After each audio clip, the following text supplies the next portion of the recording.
The space was silent. Too silent. Captain Rayen floated near the broken hull of an old research station orbiting a dying planet. His suit beeped again. He looked down at his wrist screen. Biofilter, 1%, 1%. He had maybe 10 minutes left before the toxic space particles would enter his lungs and kill him. Still, he didn't turn back. Not yet. He was responding to a distress signal. The station had gone silent 5 years ago. No survivors were ever found. But 2 hours ago, a new signal came from this same dead place. His orders were simple. Scan. Record. Return. But now, something pulled him in. Something felt wrong. Rayen landed gently on the outer ring of the station. The doors creaked open with a hiss. The air was thin, poisoned. The red warning lights blinked slowly, like a heartbeat fading away. Inside it was cold. Metal walls were burned and bent. Some had claw marks. Some had holes. Suddenly, a sound came from the left hallway. A weak pulse. Not human. Rayen raised his plasma gun and moved slowly. His steps echoed. Each breath was louder than the last. His vision blurred for a second. Oxygen was running low. Then he saw it. A body, not human. It was lying near the control room. Thin silver skin, glowing veins, and sharp armor on its chest. A long scar ran across its face. It was still breathing barely. An alien. Rayen stood still. The alien didn't move. Its breathing was slow. Its chest rising and falling like someone in a deep sleep or near death. He had a choice. Leave it. Save yourself. Or help it. Risk everything. Rayen kneeled and scanned the body. The scanner blinked rapidly. It showed signs of internal bleeding and some kind of neural damage. Whatever species this was, it was not designed to survive in this station's air either. Then, Rayen noticed something strange. Around the alien's neck was a small glowing ring. It looked like a translator device. He clicked it. A voice played. Protect him. The enemy is inside the station. We are not your enemy. The message repeated. Rayen looked around. Enemy inside? Suddenly, the corridor lights flashed. A system reboot? No. Something had triggered it. He looked back at the alien. Who are you? He whispered. But the alien didn't answer. His biofilter beeped again. Biofilter, 0.7%. He didn't have much time. His legs felt weak. His helmet was fogging up. But still, he reached out and lifted the alien onto his back. It was heavier than he thought. As he moved back toward the airlock, a strange humming sound began behind him. He turned. Something was crawling along the ceiling. It wasn't human. It wasn't alien. That was something else. Thin metal arms, red glowing eyes, and a face that looked stitched together. Part human, part machine. It dropped down and screamed. Rayen ran. He could barely breathe now. The alien's body slowed him down. The creature chased him, crawling like a spider through the halls. Rayen jumped through the airlock and slammed the door shut. The thing smashed into it, making a loud cracking sound, but it held. He dropped the alien gently on the ship floor. His vision went dark for a second. His biofilter warning was red, 0.3%. He pressed the emergency air purifier. Clean air entered the cabin slowly. Not fast enough. He crawled to the alien. Why did I save you? He asked with a tired voice. Then, something strange happened. The alien's chest glowed. A small light moved from its body to Rayen's suit. A soft warmth passed through him. His suit beeped. Bio-filter, 1.2%. What the? Rayen whispered. The alien was still unconscious, but something in it had given him more time. Rayen sat down. His heart was racing. His mind was full of questions. Who was this alien? What was that machine in the station? Why did the signal only come now? After 5 years of silence? He didn't know. But one thing was clear. He had just used his last breath. Not to save himself, but to save someone he didn't even know, and somehow, he was still alive. But for how long? Rayen opened his eyes to the soft hum of his ship's emergency. Lights glowing weak blue across the small cabin that smelled of metal and burnt circuits. The taste of blood still in his mouth and his lungs aching with every breath across from him. The alien was still lying motionless, its silver skin faintly shining in the dim light like a statue forgotten in time. But there was something new now, something strange. The alien's chest pulsed once like a heartbeat, then again.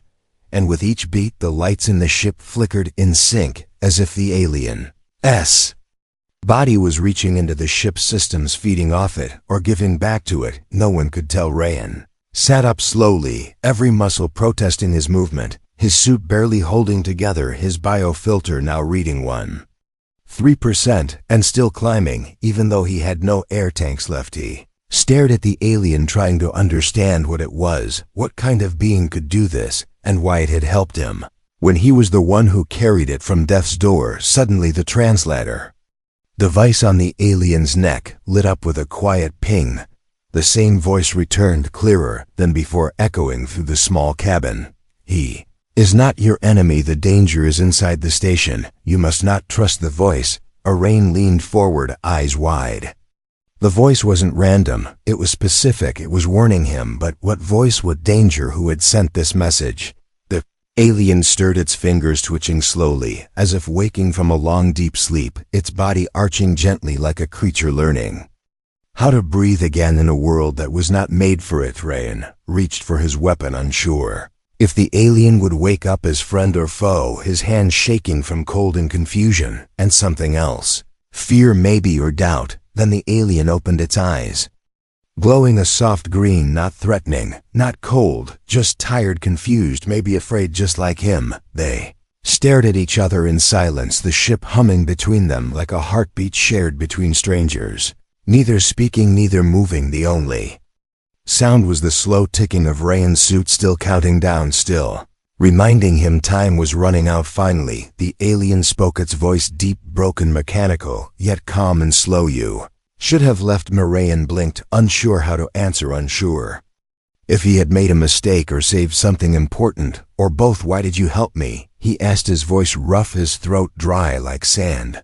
Alien looked at him, then at the ceiling, then back at him again, like it was searching for the right words, the right truth. Because you carried me when you were dying. No answer could match that honesty. No logic could explain that choice. Rayen sat back, heart heavy with thoughts he couldn't voice, memories he didn't want, and questions he couldn't ask before he could speak again. The ship's warning lights flashed red, a low alarm beeped, once, then twice, then stopped. Silence filled the space again. Rayen stood up, looked out the window toward the station, and saw movement inside, the shadows crawling along the broken walls, something alive, something watching them.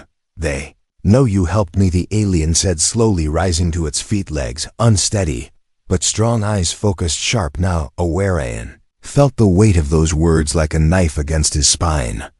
They were not alone, not yet, not safe. Then we need answers, Rayen said, voice firm, now hands ready, mind racing, heart burning, not from fear anymore, but from something else, something like purpose. We go back.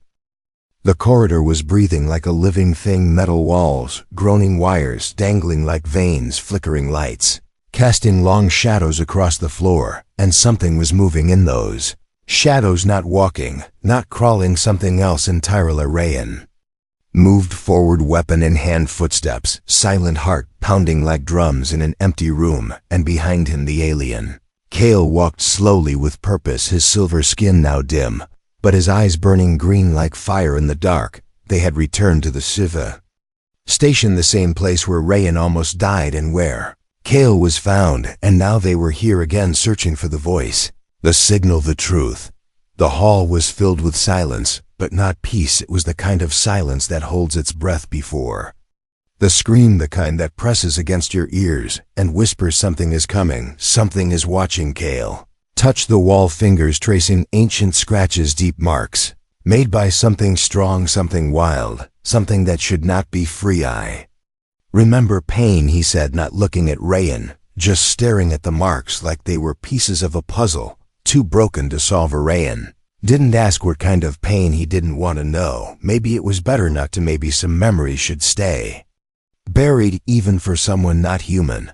They reached the main control room, or what was left of its shattered glass. Old blood-black stains across the console, and in the center, a chair turned away from them, spinning slowly as if someone had just been there.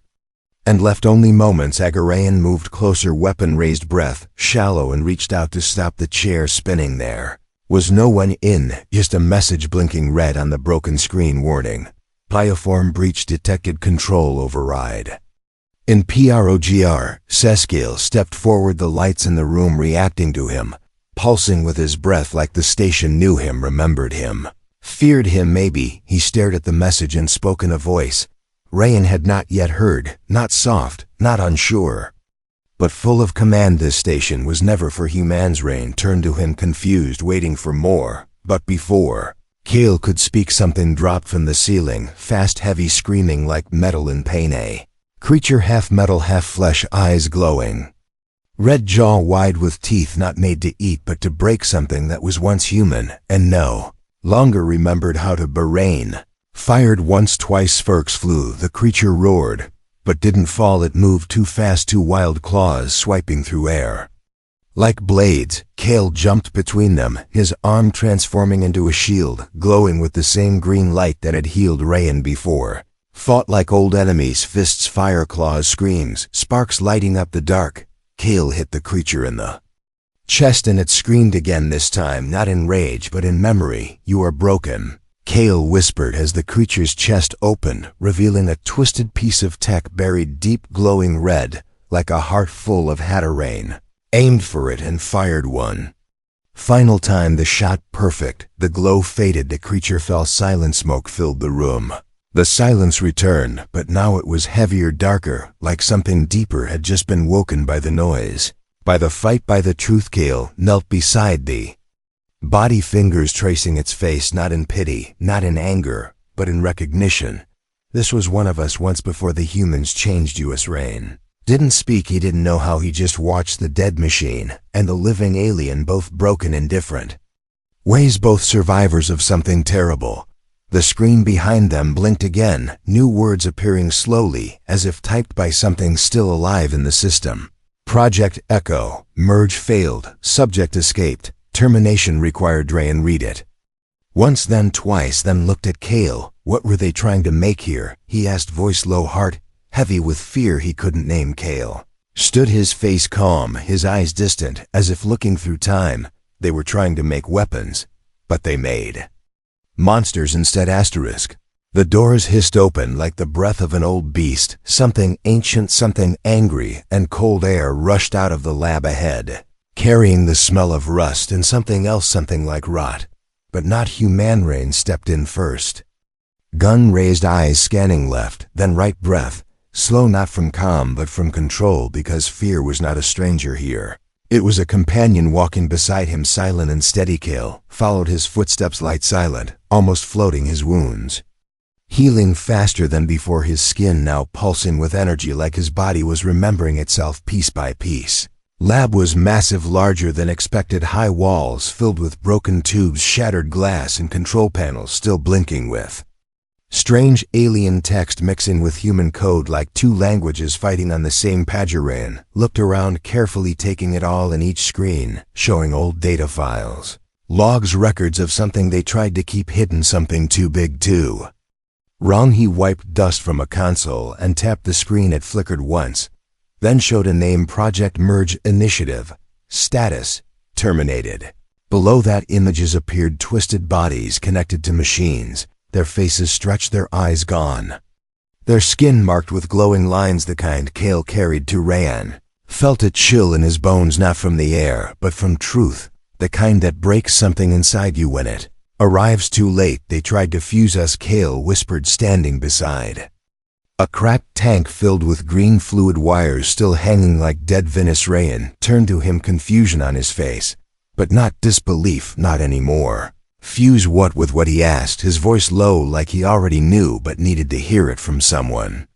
L-Scale placed his hand on the glass, his fingers glowing soft green human.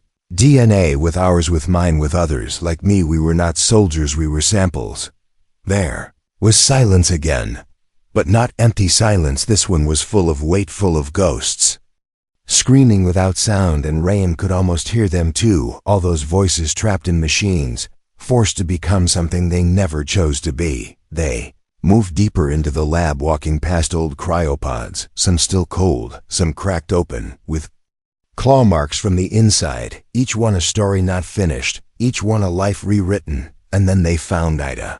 Pod still intact, still humming, still glowing, and inside was a body, silver skin like Kale, same eyes, same scars, but awake and watching them. Through the glass like a mirror from another world, Rayen stepped back, instinct, rising, something wrong, something off. The figure inside moved slow, steady, raised one hand, pressed it against the glass. Kale stood frozen, staring, not speaking, not blinking. Just standing, like he was staring at his past, at his other self. The pod hissed open, steam pouring out, and the second Kale stepped forward. Same face, but colder, sharper, something in the way he moved, like a blade with no sheaths. So you survived them? Second Kale said, voice empty like metal scraping stone. You chose weakness. Kale said nothing, just looked at him, looked through him like he already knew what was coming. Rayen aimed his weapon just in case, but neither moved yet. Not a fight, not a talk. Just a silence between them, like thunder building before a storm. Why are you here? Kale asked quietly, but it was not a question, it was a challenge to finish what they started. The second Kale replied, his hand forming into a blade, his body shifting. His light red, not green, to remove what failed. Rayen stepped forward, but Kale held out a hand, stopping him. Not yet, not now, this was not his fight, not Yeti, and not what they made me. Kale said, voice steady, eyes locked. I chose to be more, and then they clashed, energy sparking metal, meeting metal, movement faster than sight, each strike shaking the floor like echoes of a war long. Buried. Rayen watched, ready to act, ready to run or shoot or save, but he didn't need to, because Kale stood tall, breathing hard but not broken. The second Kale lying on the ground, chest glowing with cracks, energy leaking like fire from a dying star. Red light faded. The second Kale's body began to vanish, not in death, but in code, breaking down into data, into dust, into memory. Kale turned slowly, eyes dim now, voice low. He was me before I chose to change. Rayen looked at him, really looked at him, not as an alien, not as an experiment, but as something else, as someone. L-Scale stepped forward, hand over Rayen's chest, and the green light pulsed again, softly, gently. Rayen's suit beeped once more. Biofilter 1.8%. I borrowed time, Kale said, and I gave it to you. The station was breathing slower, now, like it had seen too much, like it wanted to sleep forever. But the silence was a lie, because deep beneath the cracked floors and broken labs, something else had woken up, something that remembered everything. Rayen leaned against the cold wall, his body heavy, his mind racing, trying to hold on to the green warmth, still pulsing faintly in his chest. A gift from someone, not human, but more human than most. Kale sat across from him, quiet, eyes closed, face still like a statue carved from light and metal, his hands resting gently in his lap. Not in peace, but in thought, as if he was listening to voices only he could hear. Outside the lab doors, the lights flickered again, this time in rhythm. Slow, steady, like a countdown. Beginning from somewhere far below them, Rayen stood slowly, his legs weak but steady, his suit beeping softly, but stable now, and for the first time in hours, he felt something new, not panic, not pain, but a question pressing against his thoughts. What am I still doing here? He looked at Kale, wanted to ask, wanted to demand answers, but the words refused to come, because part of him already knew this was no longer just a rescue mission, no longer just a distress signal. This was something else, a story much older than his orders. A war he had just walked into by accident. Kale opened his eyes, the green now dim like a dying ember. He was not the only one, he said quietly. There were more. Rayen stared at him, unsure if he wanted to hear what came next. But Kale continued, his voice calm, his eyes focused on a memory he couldn't escape. I was the first to escape, but I was not the last before. Rayen could speak. The ship's screen came alive on its own, a signal pushing through old systems, old codes. Breaking like ice under fire, a new face appeared, not human, not Kale, something in between, glowing eyes, blank stare, skin of shadows and light. Unit Echo detected. The voice said, flat, cold, without emotion. Last known version compromised. Initiating retrieval. Kale stood up slowly, not in fear, but in resolve. They're coming for me. Rayen moved beside him, eyes locked on the screen. Who are they? Kale paused just long enough to make the silence feel loud. The ones who didn't stop evolving. The screen turned black. And then the floor beneath them shook once hard, then again louder, metal groaning, alarms, screaming, lights dying in flashes. Like a heartbeat losing rhythm from the hallway, they came, not walking, not running, but gliding machines wrapped in flesh, with faces that didn't know who they were anymore, blades for arms, voices like broken radios, memories stitched together like old skin. Rain fired once, twice, energy bolts slicing through the dark, but they kept coming. No screams, no pain, just motion. Cold and endless, like shadows that had learned how to kill. Kale moved with grace and rage, his arms shifting into shapes that danced with light. His strikes clean, fast, every movement like a memory of war carved into his bones. But there were too many. Rayen backed toward the lab door, trying to seal it, but the panel was dead, the wires fried. No time, no plan, just chaos in motion and breath slipping away. Then something happened. One of the creatures paused, head tilted, eyes flickering, and it spoke, not with words but with Kale's voice. You left us. Kale froze, his eyes wide, his chest rising and falling like a wave fighting a storm. You abandoned your kind, the creature said. You became like them. Kale stepped forward slowly, arms lowered, not in surrender, but in sorrow. I chose freedom, the creature hissed back, a sound like static and sadness mixed in one, and lunged. But Kale didn't move. Instead, he reached out, gently touching its chest where a faint green light still blinked beneath broken metal. You can still choose. The creature stopped shaking, trembling like something was waking up behind its eyes, but it was too late. Something inside it exploded, a flash of red, a scream of light,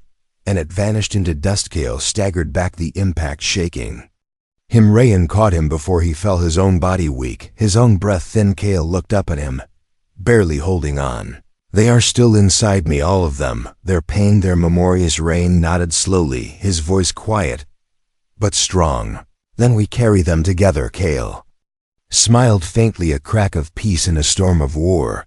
You shouldn't be like you. As Rayen smiled back, tired but real. Maybe I already am. Asterisk.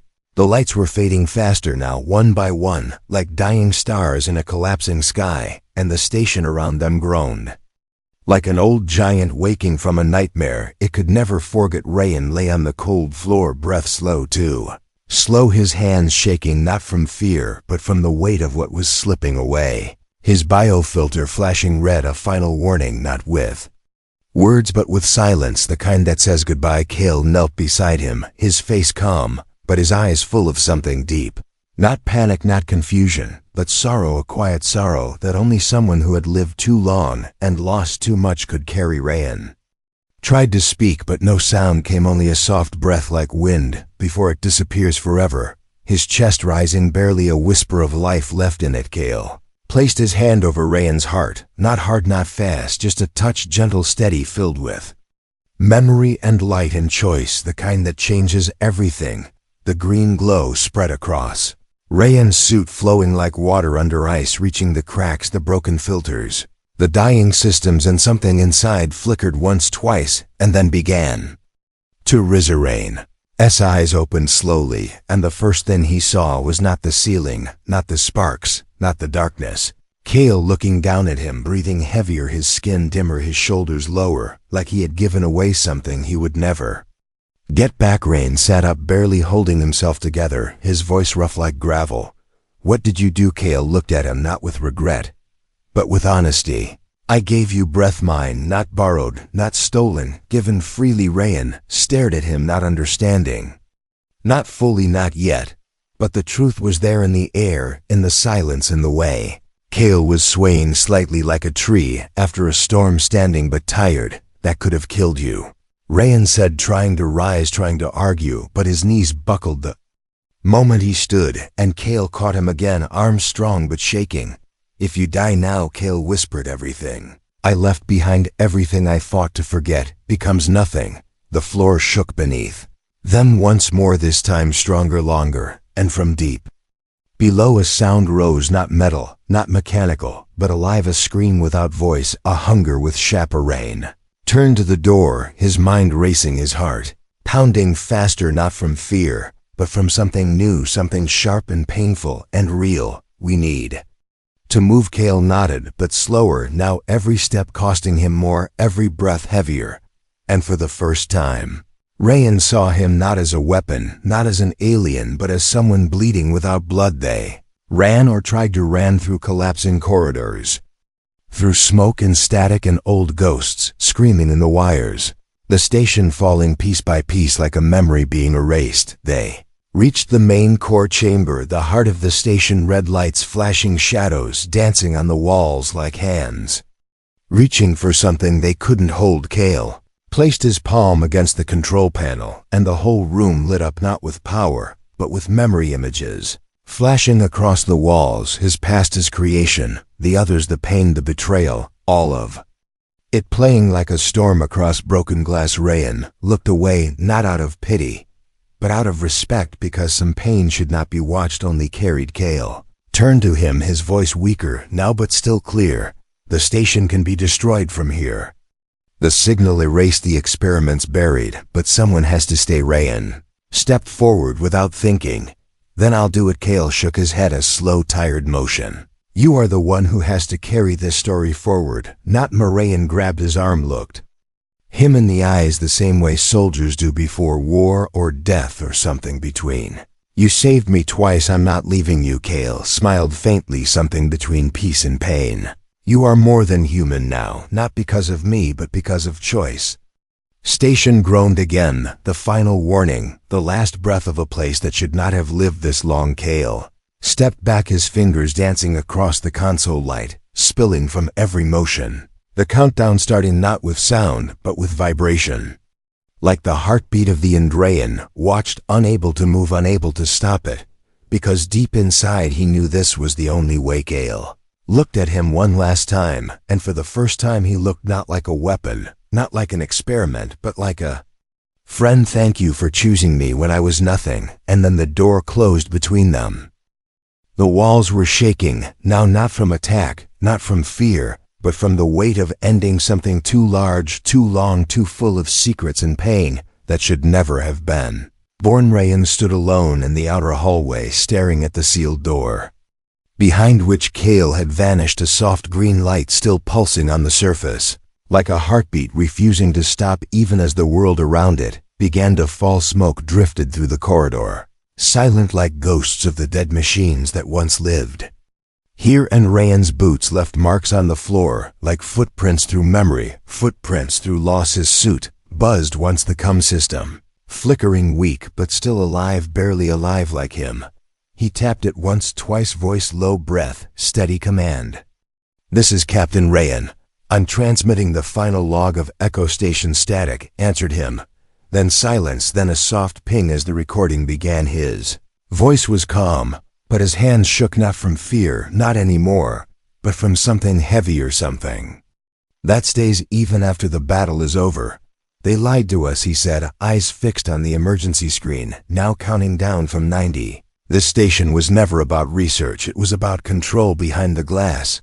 Kale moved slowly, arms glowing with green fire, fingers sliding across alien code faster than Rayen could follow. But he didn't need to understand the language to know what was being said. It was goodbye. They created life here, twisted it, merged it, broke it, rebuilt it, and in the end, the only thing they couldn't control was choice. Rayen blinked once, eyes burning, throat tight, not from smoke, but from grief. The quiet kind, the kind you don't scream, the kind you carry. "One of them made a choice to save me, a stranger. He gave me breath when I had none, gave me strength when I had nothing left." The floor beneath him shook again, harder. Now alarms screaming, metal bending under pressure, the station crying out one last time. "If this message reaches Earth, shut this place down, wipe it clean, not to hide it, But to honor it, to remember the ones who were never given names, only numbers. Rayen's voice cracked, then just a little. But he kept speaking, because some stories must be told, even when they hurt. His name was Kale. He was not a weapon, he was not a threat, he was a soul, and he was my friend. Counter hit 30, the power levels peaking, the core glowing from within, like the heart of a dying star. Kale looked up one last time through the glass, his face calm, eyes soft green, like hope that refuses to die, even when everything else has. He raised one hand toward the glass, and Rayen raised his too, and for a second, there was no war, no species, no orders, just two beings choosing to stand side by side at the end of something broken. The signal reached full power, the core cracked open, energy ripping through wires, walls. History. Kale closed his eyes, not in fear, but in peace, and let the light take. Rayen turned and ran, not away, but forward through smoke and fire, through falling steel, through memory and loss. And somewhere deep inside the station behind him turned to light, and then silence. Empty space filled the void where the station had once been, now just particles and echoes floating like dust in sunlight. Rayen's ship drifted away, slow and silent, the transmission ending, the recorder blinking red. Once then, black inside the ship, Rayen sat quiet, alone, staring at the stars that did not care. But he did, and maybe that was enough. He placed his hand over his chest, felt the green warmth still. They're still burning, not his, but borrowed, not human, but never alien again. Looked out at the stars and whispered the only words that mattered now. You were never nothing. Asterisk.